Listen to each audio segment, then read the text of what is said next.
Hi welcome to Natasha blog. അപ്പോൾ ഇതായിരുന്നു പൊന്നൂസിൻ്റെ കോസ്റ്റ്യൂം. ഭാരത് മാതയായിട്ട് ഇൻഡിപെൻഡൻസ് ഡേക്ക് ഒരുങ്ങിയതായിരുന്നു.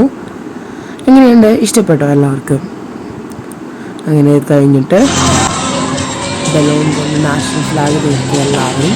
നല്ല വെയിലായിരുന്നു, പക്ഷേ അതിൻ്റെ ആവേശം കണ്ടുകഴിയുമ്പോഴേക്കും നമുക്ക് കൂടി എനർജി തോന്നുന്ന രീതിയിലായിരുന്നു. എല്ലാ സ്റ്റുഡൻസും ഭയങ്കര ആക്റ്റീവായിരുന്നു. വെയിലൊന്നും അവർക്ക് ഒരു പുത്തരിയെല്ലാം തെളിയിച്ചുകൊണ്ടിരിക്കുകയാണ്. അപ്പോഴേക്കും ഇവിടെ KG സെക്ഷനിലെ കുട്ടികളും പൊന്നൂസും മിക്കൂസും ഒക്കെ എല്ലാവരും ഒട്ടുമില്ലാതെ അവരുടെ നാഷണൽ ഫ്ലാഗ് ഉയർത്തി കൊണ്ടിരിക്കുകയാണ്.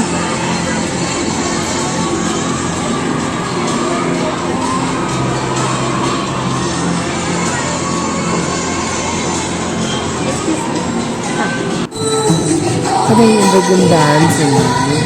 KG സെക്ഷനിലെ കുട്ടികളുടെ ഡാൻസ് നല്ല രസമായിരുന്നു, നല്ല ക്യൂട്ട്നെസ് ആയിരുന്നു. മുകളിൽ നമ്മുടെ ഭാരതാംബയുടെ പോലീസ് നിൽക്കുന്നുണ്ട്. Same KG സെക്ഷനിലെ പാട്ടുണ്ടായിരുന്നു. കുട്ടികളൊക്കെ എന്ത് കണ്ട് മനോഹരമായിട്ടാണ് പാടുന്നത്.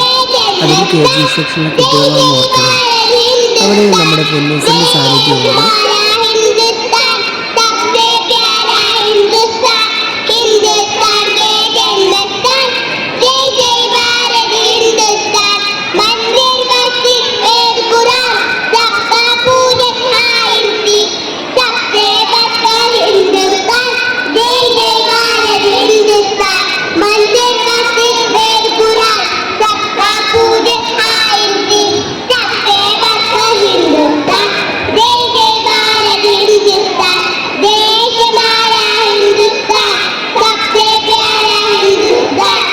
അങ്ങനെ പ്രോഗ്രാംസൊക്കെ കഴിഞ്ഞ് നല്ല ടയേർഡായി ഞങ്ങളിത് വീട്ടിലേക്ക് പോവുകയാണ്. അപ്പോൾ കുഞ്ഞൂസ് ചേട്ടനെയും കിട്ടി. പൊന്നൂന് സ്കൂളിലാണ് പഠിക്കുന്നത്. കുഞ്ഞൂസ് ഞങ്ങളുടെ നെയ്ബറാണ്. അങ്ങനെ കുഞ്ഞൂസ് ചേട്ടനെയും കയറ്റി ഞങ്ങൾ വീട്ടിലേക്ക് പോവുകയാണ്. പപ്പ കാറുമായിട്ട് വന്നു.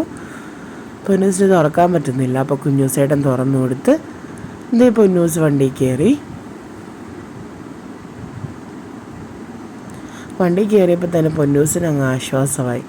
ഈ കോസ്റ്റ്യൂംസും ഇതെല്ലാം കൂടി വെളുപ്പിന് മുതലിരിക്കുന്നത് അങ്ങനെ മൊത്തത്തിൽ ടയേർഡായിരുന്നു. അതുകൊണ്ടിട്ട് ക്യാമറയും കൊണ്ട് എന്തോ അപ്പം തന്നെ ടാറ്റയാണ് പറഞ്ഞത്. ഞങ്ങൾ പോണ വഴിക്ക് ചൂടായിരുന്നു മൊത്തത്തിൽ. കൂൾ ഡ്രിങ്ക്സും സ്നാക്സും ഒക്കെ വാങ്ങിച്ചു. അതിൻ്റെ വീഡിയോ ഒന്നും എടുക്കാൻ പറ്റില്ല, കണ്ടപ്പോഴേ എല്ലാവർക്കും വെപ്രാളമായിപ്പോയി. അങ്ങനെ കഴിച്ച് വീട്ടിലേക്ക് പോയി. ഇഷ്ടപ്പെട്ട ലൈക്ക് ചെയ്യുക, ഷെയർ ചെയ്യുക, സബ്സ്ക്രൈബ് ചെയ്യാൻ മറക്കരുത് പ്ലീസ്.